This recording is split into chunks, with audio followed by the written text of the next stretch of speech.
Get out of the way. Move it! Happy holidays and welcome to the WNSA adaptation of Charles Dickens' A Christmas Carol.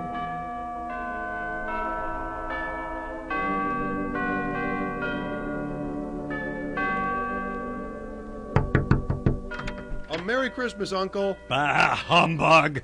Christmas, a humbug, Uncle. You don't mean that. Da-da-da-da-da-da-da. I certainly do. Merry Christmas. What reason have you to be merry? That's pathetic. Interesting.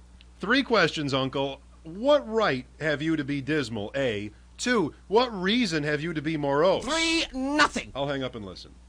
Bah, humbug. Don't be so sour, Uncle. What else can I be when I live in such a world of fools as this? Merry Christmas. Phooey! On Merry Christmas. What's Christmas time to you but a time for paying bills without money, a time for finding yourself a year older and not an hour richer? If I had my way, every idiot who goes around with Merry Christmas on his lips would be boiled with his own pudding and buried with a stake of holly through his heart. Phooey! Oh, Uncle. Oh, celebrate Christmas your own way and let me celebrate it mine. Do whatever you think is right. By golly, leave me alone. Leave me alone. Oh, look at me celebrating Christmas. Much good it has ever done you. There are many things from which I might have derived good, from which I haven't gained anything. Christmas is a time for doing good. It's the only time I know of when men and women seem to open their hearts freely, even to people they usually think of as below them. For one day, every person is just a human being, regardless of standing or lot in life. So while Christmas has never put any gold or silver in my pocket, it's surely put a smile on my soul. Amen, sir. Amen. Let me hear another song from you over there in the peanut gallery, and you'll be celebrating your Christmas by losing your job. But you, nephew, oh, you're quite a speaker. Oh, my loins are tingling and vibrating. The one thing I didn't expect to hear about was Art's vibrating loins. Okay. Don't be angry, Uncle. Come have Christmas dinner with us tomorrow. Are you trying to kill me? You and all your Christmas hoopla. I'd rather be alone in my grave than celebrating Christmas. Uncle, why won't you join us for our feast? Why won't you leave me alone? Because I want to spread joy and peace for Christmas. Hello, sunshine. Those things spread better elsewhere. Goodbye. All that aside, I can't believe you're turning down a free meal. Goodbye. I want nothing from you. I ask nothing of you. Why can't we be friends? Goodbye! I am sorry with all my heart to find you so bitter. We've never had any quarrel that I know of, but I've tried in honor of Christmas, and I'll keep my Christmas spirit till the end. So Merry Christmas, Uncle. I said goodbye. And a Happy New Year. Goodbye. And enjoy all of those post-holiday shopping bargains, too. Goodbye. A Merry Christmas, Bob, and God bless your good wife and family. Thank you, sir, and a Happy New Year to you also. Well, I'll be a son of a gun. My clerk, another fellow, 15 shillings a week, and a wife and family talking about Merry Christmas. It's enough to make you moisten your oak leotards. Hello? Is this Scrooge and Marley's? What is it? Am I speaking with Mr. Scrooge or Mr. Marley? Mr. Marley has been dead 7 years. He died 7 years ago this very night. Well, no doubt his generosity is well represented by his surviving partner. During this festive season, Mr. Scrooge, it's more desirable to help the poor and destitute who suffer most greatly during the holidays. Many thousands are in need of food and shelter. Hundreds of thousands are in need of those things that make Christmas special, sir. Are there no prisons? Plenty of prisons, sir. And soup kitchens? Are they still in operation? They are. Still, I wish I could say they were not. Oh, good. For a second there, I was afraid from what you said at first that they closed them. I'm very glad to hear that they're both still in operation. Well, we both know that these places don't provide that which the heart desires at this time of year, sir. It's the kindness of fellow man that makes the holiday bright for those less fortunate. How much can I put you down for, Mr. Scrooge? Nothing. Nada. Zippo. Niet.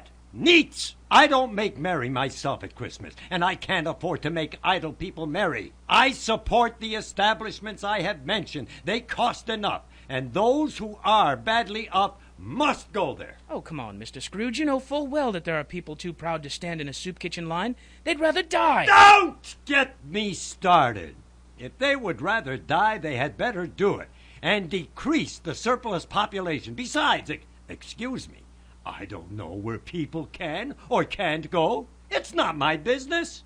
It's enough for a man to understand his own business and not to interfere with other people's. My business occupies me constantly. Good afternoon, sir. Good day to you, Mr. Scrooge. Can I close up now, sir? And you want the whole day off tomorrow, I suppose? If quite convenient, sir. It's not convenient, and it's pitiful. If I were to tippy-toe over to your paycheck and keep a day's pay, you'd be screaming, "Oh, gee willikers, golly wow! Look at me and my little eyes crying while mean Scrooge is keeping my money." Humbug! This is garbage. But it's only once a year, sir. A poor excuse for picking a man's pocket every 25th of December. But I suppose you must have the whole day. Take it. But be here all the earlier next morning. Oh, I will, sir. I will, sir. Thank you. And a Merry Christmas, sir. Bah, humbug, I tell you.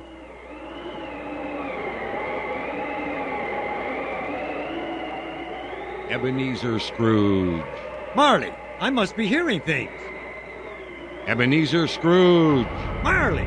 Bah, humbug. Ebenezer Scrooge. What do you want? Who are you? Ask me who I was. Well, aren't you particular? In life, I was your business partner, Jacob Marley. But I see you don't believe in me. I don't. You see me. You hear me. Why do you doubt your senses? Because a little thing affects them. A slight disorder of the stomach. You know, you may be an undigested bit of beef, a blot of mustard, a crumb of cheese, a fragment of an underdone potato. The sight of you has more to do with spoiled gravy than a spoiled grave. Oh. Mercy, dreadful apparition. Why do you trouble me? Do you believe in me or not? I do, I must. But why do spirits walk the earth, and why do they come to me? I have come to warn you, Ebenezer, to warn you that you will suffer the same fate as me if you don't change your ways. Oh. You are fettered? Tell me, why? I wear the chain I forged in life. I made it link by link. Each time I turned a blind eye to the suffering of my fellow man. It should be familiar to you, Ebenezer. You wear the same coil yourself, plus 7 years' worth of additional chain. Jacob, old Jacob Marley, tell me more. Speak comfort to me, Jacob. I have no comfort to give you. Listen to me, Ebenezer. In life, my spirit never roved beyond the narrow limits of our money-changing hole, and now I can't rest. I can't stay. I can't linger anywhere. 7 years dead and traveling all the time. Oh. You travel fast? On the wind's wings. Oh, Wings. Good band. Paul McCartney. Yum. Band on the run. Anyway, you should have covered a great quantity of ground in 7 years. Oh, my life was a waste, Ebenezer, and now I'm a tortured spirit. Wasted? But you were always a good man of business, Jacob. Business? Mankind was my business. The common welfare was my business, and the business I ignored, I must now tend to. Wandering, roving. Oh, at this time of the year I suffer most. How did I ignore the world around me? How did I miss the world around me? Oh, hear me, Ebenezer. My time is nearly gone. I will, but don't be too hard on me. Don't be flowery, Jacob. Please. Watching you make the same mistakes I made is no small part of my penance, Ebenezer. I'm here tonight to warn you that you have a chance to hope and escape the same fate of me. You were always a good friend to me. Thank you. You will be haunted by 3 spirits. Scotch, and vodka. Is that the chance and hope you mentioned, Jacob? It is. I think I'd rather not. Without their visits, you cannot hope to shed the chains that now anchor you. Expect the first tomorrow, when the bell tolls 1. Couldn't I take them all at once and have it over, Jacob? Expect the second on the next night at the same hour, and the third on the next night when the last stroke of 12 has ceased to vibrate.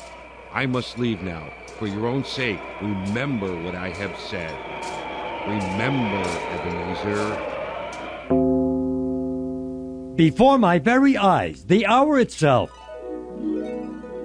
Are you the spirit, the specter, whose coming was foretold to me? I am. What are you, O miraculous mustachioed one? I am the ghost of Christmas past. Long past? No, your past. And come to think of it, Ebenezer, it's been a long past. What's your concern for me, O celestial admiral of Yuletide yesteryear? Well, frankly, Ebenezer... I heard some things. I don't know what you've heard, but I think... Don't blow your chance, Ebenezer. Rise and walk with me. I am mortal and liable to fall. Bear but the touch of my hand there, and you shall be upheld in more than this. Good heavens, I was schooled in this place. I was a boy here. Your lip is trembling, and what's that on your cheek, Ebenezer? It's nothing. It's the coldness. It's the coldness of the winter air. You remember the way? Remember it. I could walk it blindfolded. Strange how you've forgotten it for so many years. Let's go on. Brian, Jim, and oh, my good friend Mike. Hello, hello. These are but shadows of the things that have been. They have no consciousness of us. Let me pack this thing down tight, nice, hard, and icy. And I'll get you with this snowball, Kelley. I'll bet your Christmas pudding you cannot, blessing. Hey, look! There's that Ebenezer kid. I don't know about you guys, but I wouldn't play with him if you threw acid in my face and hacksawed my legs off so I couldn't run away on stumps to get away from that little jerk. Yeah, he is a sniveling, tiny little thing, isn't he? All right, let's go, or we'll miss the coach home for Christmas. Poor boy. I wish... But it's too late now. What is the matter? Nothing. There was a boy singing at my door last night. I should like to have given him something, that's all. Let us see another Christmas. The school is not quite deserted. A solitary child, neglected by his friends, is left there still. I know. Dear, dear brother, I have come to take you home, dear brother. Home, little fan? Yes, home. Home for good and all. Home for ever and ever. Father is so much kinder than he used to be. You are quite a woman, little fan. Come on, Ebenezer. Always a delicate creature, whom a breath might have withered, but she had a large heart. So she had. You're so right. She died a woman and had children. One child. True. Your nephew. Yes. Let us see another Christmas. You know this place? Know it? Know it? I was an apprentice here. Why, it's old Fezzelwig.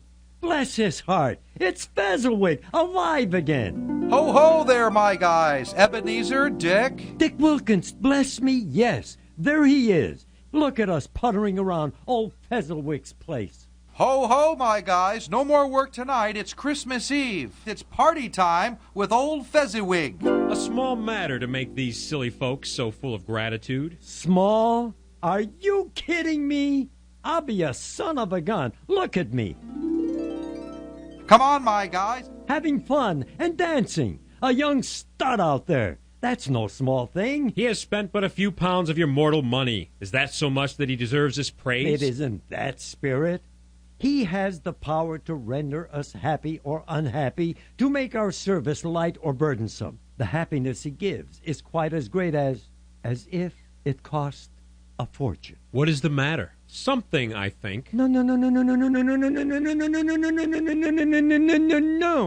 I should like to be able to say a word or two to my clerk, Bob Cratchit, that's all. My time grows short. Once we were both poor and happy to be so, until in good time we could improve our worldly fortune by our hard work. You've changed, but I'm still the same. I know money has replaced me in your heart. You haven't been replaced. These are just the ways of the world. All your life's hopes and dreams have merged into the single hope of being beyond the reach of the world. I have seen the things that made me love you go away one by one until your master passion, the pursuit of gain and greed, have become your only trait. Am I wrong? I have grown wiser in the ways of finance, but I haven't changed toward you. But you have! And just that these thoughts have crossed my mind is enough to say that it's over.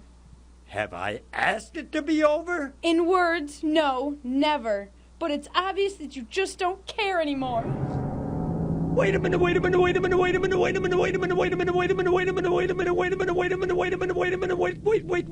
Spirit. Show me no more. One shadow more. No more. No more.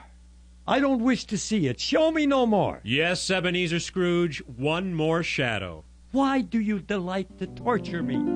Hello, sweetheart, I'm home. I saw an old friend of yours this afternoon. Who? Guess. How can I? I don't know. It was Mr. Scrooge. Mr. Scrooge. I passed his office window, and even today, late Christmas Eve, and there he sat alone, counting money. His partner lies upon his deathbed. I could scarcely help seeing him, quite alone in the world. Back upstairs to Scrooge and the spirit. Spirit, remove me from this place. I told you these were shadows of the things that have been. That they are what they are. Do not blame me. Remove me. I cannot hear it. I cannot bear it. Take me back. Haunt me no longer. Hey there, E. Scrooge. I'm the ghost of Christmas present. How the heck are you? I am fine, Spirit. I learned from yesterday's visions. Help me to learn more today. E. Scrooge, it's my job to spread the joy and good cheer of the Christmas season. I am ready to learn, Spirit. The people we'll visit today all know me. I bring them joy and peace. Touch my robe. Whose home is this? You don't know the home of your clerk, Bob Cratchit? Listen. Where is your father and your brother, Tiny Jim? They should be here soon, Mother. Oh, here's Father now, with Tiny Jim on his shoulders. Quick, Martha, hide. Hello, Mary, children. Where's Martha? Not coming. Not coming? Not coming on Christmas Day? Here I am, Father. I can't let them tease you like that. Oh, it wouldn't have been Christmas at all without you, dear Martha. All right, there's Martha. Now will you put me the freak down? Oh, he's so loving, Tiny Jim. How did our Jim behave? Oh, as good as gold and better. He's always so concerned for everyone else. He's such a blessed little soul. Jim is really getting much stronger, isn't he, my dear? Blah, blah, blah. Where's the freaking goose? There never was such a goose. How was yours, little Jim? It would have been better if Mom wouldn't have burned the freaking thing. Oh, and such a wonderful pudding. I wouldn't know. That pig Martha ate her serving, Belinda's serving, and my serving. A toast. Yes, a toast. A Merry Christmas to us all, my dears. God bless us. Yeah, God bless us. God bless us, every freaking one. To Mr. Scrooge, the founder of the feast. Spirit, tell me if Tiny Jim will live. E. Scrooge, here's what's going on. I see a vacant seat in the chimney corner and a crutch without an owner. If these shadows remain unaltered by the future, the child will die. No, kind Spirit. Say he'll be spared. Nah, E. Scrooge, let him die. Decrease the surplus population. Hey, man, listen, I better have more lines than that. I was in a movie with a kid from E.T. Okay. E. Scrooge, you've always had the ability to spare the lives of Tiny Jim and millions of others like him. The fact that you haven't might mean that your life has been the surplus one. Listen. He said that Christmas was a humbug. Humbug schmumbug. He believed it, too. Of course he believed it, and thank goodness for him.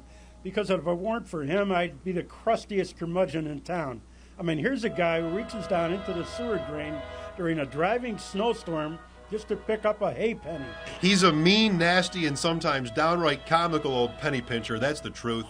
But his offenses carry their own punishment, and he doesn't need me to punish him, too. I have nothing against him. The miserable old coot, he deserves all he has coming to him. Sure, but at least the guy is very rich. So freaking what? What good is wealth when it goes unused for any purpose? He doesn't do any good with it.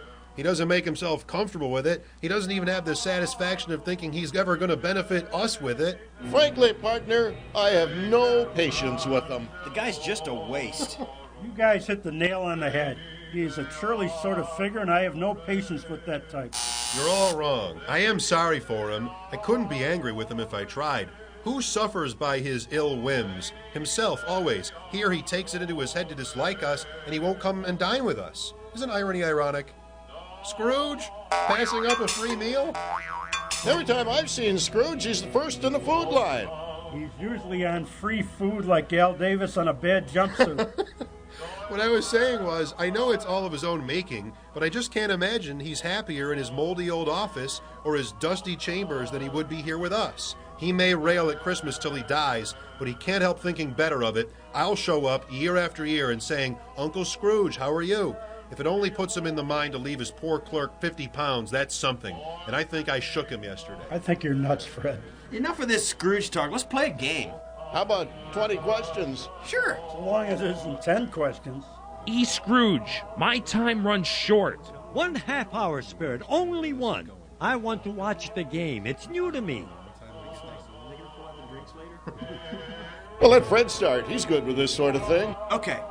Is it alive? Yes. Does it lay eggs? No. And that eliminates Jake Arians for those of you playing along at home. Is it Savage, Fred? No, it's not the Wonder Years Fred Savage. Yes, it's Savage. Does it growl and grumble? Yes. No. Huh? Yes. No. Yes. No. Yes, infinity. Does it live in a menagerie? Judges, can we accept the use of the word menagerie? Yes? Yes. The answer is yes. No, it doesn't live in a menagerie. Is it a goat? Is it a mountain yak? You guys are pathetic. Is it a Ford Pinto? I know it. I know what it is, Fred. I know. Interesting. Yes. It's your Uncle Scrooge. He's given us plenty of merriment, I am sure, and it'd be ungrateful not to drink his health. Here is a glass of mulled wine, and I say, to Uncle Scrooge. Wow, Uncle Scrooge. A Merry Christmas and a Happy New Year to the old man, whatever he is. He wouldn't take it from me, but he can have it nevertheless. To Uncle Scrooge and to Doug Flutie while we're at it. That's good. Is that a claw under your robe, or are you happy to see me? It might be a claw. Have a look for yourself. Look here. Look beneath my skirts, E. Scrooge. Spirit. Are they yours? These ghastly beings are the children of man. Beware of both of them, but take special heed of the boy. I see doom written across his brow. It's your doom he speaks of. Don't these poor children have refuge or resource? Are there no prisons, E. Scrooge? Are there no workhouses? I must leave you now, E. Scrooge. Remember what I've told you.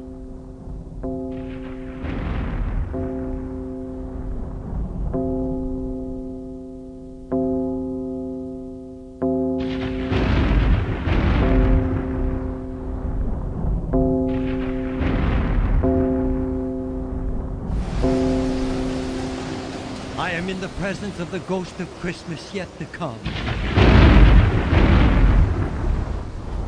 You are about to show me shadows of the things that have not happened, but will in the future. Is that so, Spirit? Ghost of the future, I fear you more than any specter I have seen. But since I know your purpose is to do me good, and since I hope to live to be a different man than I was, I am prepared to bear you company and do it with a thankful heart. Will you not speak to me? Lead on, lead on. This night is waning fast, and it is precious to me. Lead on, Spirit.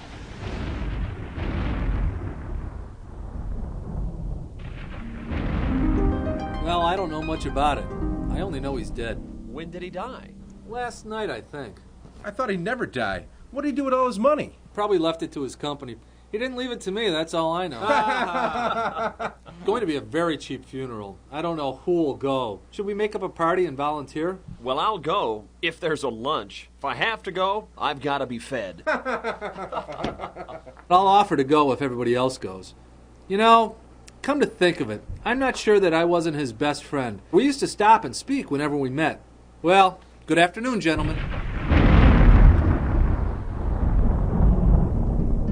Don't you feel the least bit bad about taking his belongings? Well, if he wanted to keep this stuff after he was dead, that wicked old screw, he would have befriended someone to take care of his estate instead of dying here alone. I suppose if you don't take it, someone else will. What have you got there? Well, I've got it sheets and towels, some clothes, 2 silver teaspoons, a pair of sugar tongs, his shoes, and the old crow's bedspread. Bedspread? You didn't pull the bedspread off his body, did you? He died wrapped up in that thing. I sure did. Why not? It's not like he's going to catch a cold without it. Well, he's mean and nasty, and he never gave a soul a red cent, so let this be his first and last charitable donation. If there is any person in the town who feels emotion caused by this man's death, show that person to me, Spirit, I beseech you. Jimmy! Where have you been? Is it good news or bad news? Bad. We're ruined. Where are we going to get the money to pay him? Oh, go get me my smokes. There's some hope, Ma. He's dead. He died last night. He's dead? Oh, get me a beer with my smokes to celebrate. Whoever takes over his debts can't nearly be as nasty as he was. We'll be able to pay and keep our home, too.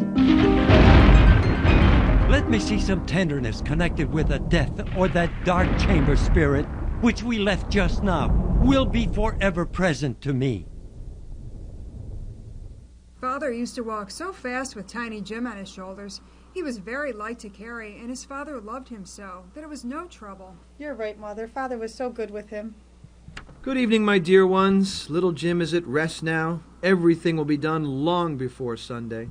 Sunday? You went today then, Robert? Yes, my dear, I wish you could have gone. It would have done you good to see how green a place it is. But you'll see it often. I promised him that I would walk there on a Sunday. My little child. Oh, Bob. My little child.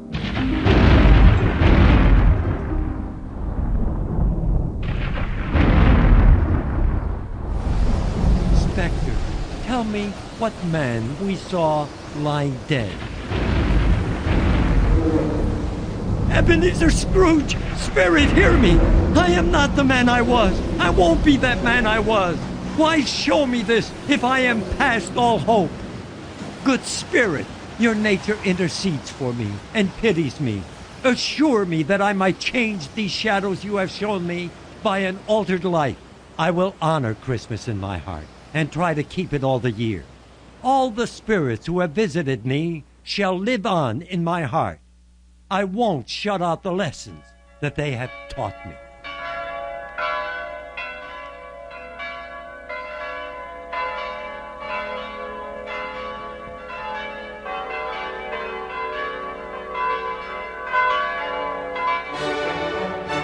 I don't know what to do. I am light as a feather. I am happy as an angel.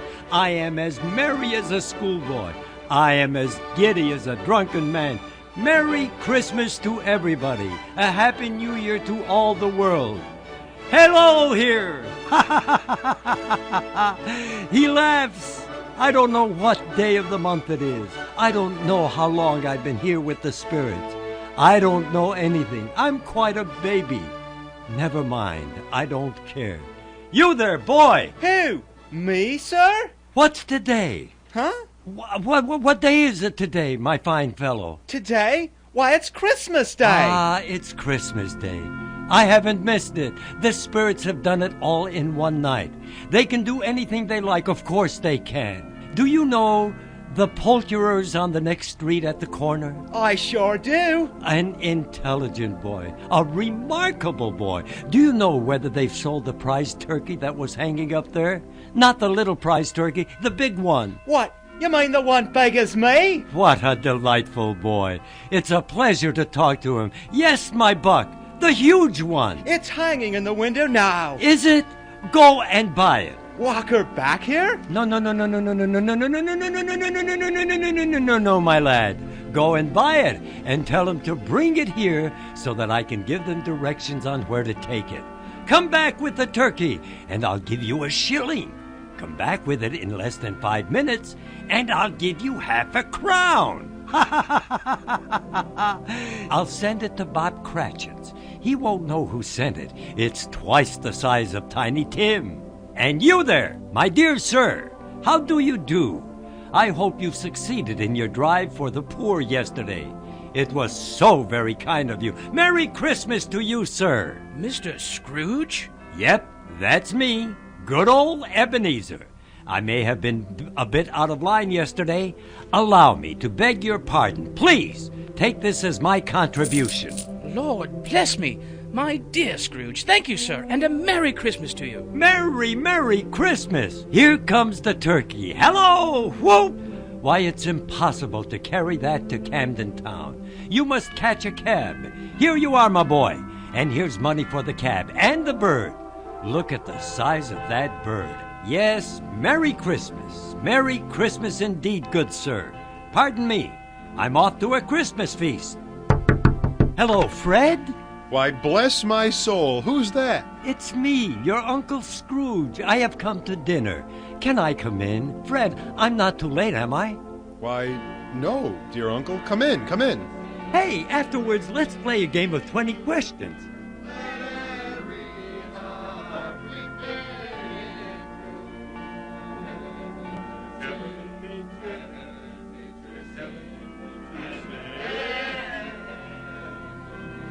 Hello, sunshine. What do you mean by coming here at this time of day? I'm very sorry, sir. I know I'm a bit late. You are? Yes, I think you are. Step this way, sir, if you please. It's only once a year, sir. It won't happen again. Now, I'll tell you what, my friend. I am not going to stand for this sort of thing any longer. I can't control the giddiness. And therefore, I am about to raise your salary. A raise? Mr. Scrooge! A Merry Christmas, Bob. A merrier Christmas, Bob, my good fellow, than I have given you for so many a year.